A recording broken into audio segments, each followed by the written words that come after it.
రేవంత్ సర్కారుపై మరోసారి నిప్పులు చెరిగారు BRS working president KTR. BRS హయాంలో అమలైన సీఎం బ్రేక్ఫాస్ట్ స్కీమ్ను అర్ధాంతరంగా బొందపెట్టి ఇప్పుడు కేంద్రం ఈ పథకాన్ని మొదలుపెట్టాలని మొరపెట్టుకోవడం విడ్డూరమన్నారు. కాంగ్రెస్ ప్రభుత్వం తీరు హాస్యాస్పదంగా ఉందన్నారు ఆయన. నాడు తెలంగాణలో విజయవంతంగా నడిచిన బ్రేక్ఫాస్ట్ పథకం ఊపిరి తీసి రాష్ట్రంలోని 28,000 పాఠశాలల్లోని లక్షలాది మంది విద్యార్థుల పొట్టగొట్టారని ఆవేదన వ్యక్తం చేశారు. ఇప్పటికే రైతు బంధు, రైతు బీమా, కేసీఆర్ కిట్, న్యూట్రిషన్ కిట్ను రద్దు చేశారని మండిపడ్డారు. పిల్లల ఆకలి తీర్చే బ్రేక్ఫాస్ట్ స్కీమ్ కూడా ఆపేయడంపై ఆగ్రహం వ్యక్తం చేశారు. చిన్నారులంటే కాంగ్రెస్ సర్కారుకు ఎందుకింత చిన్నచూపు అని ఎక్స్ వేదికగా కేటీఆర్ ప్రశ్నించారు.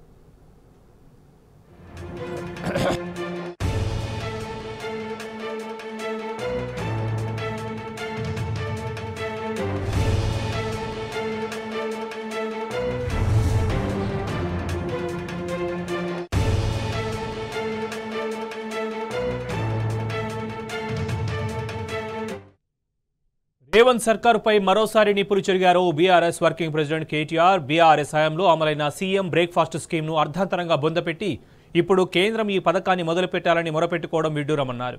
కాంగ్రెస్ ప్రభుత్వ తీరు హాస్యాస్పదంగా ఉందన్నారు ఆయన.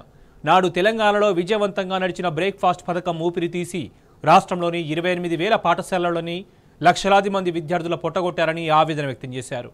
ఇప్పటికే రైతు బంధు, రైతు బీమా, కేసీఆర్ కిట్, న్యూట్రిషన్ కిట్ను రద్దు చేశారని మండిపడ్డారు. పిల్లల ఆకలి తీర్చే బ్రేక్ఫాస్ట్ స్కీమ్ కూడా ఆపేయడంపై ఆగ్రహం వ్యక్తం చేశారు.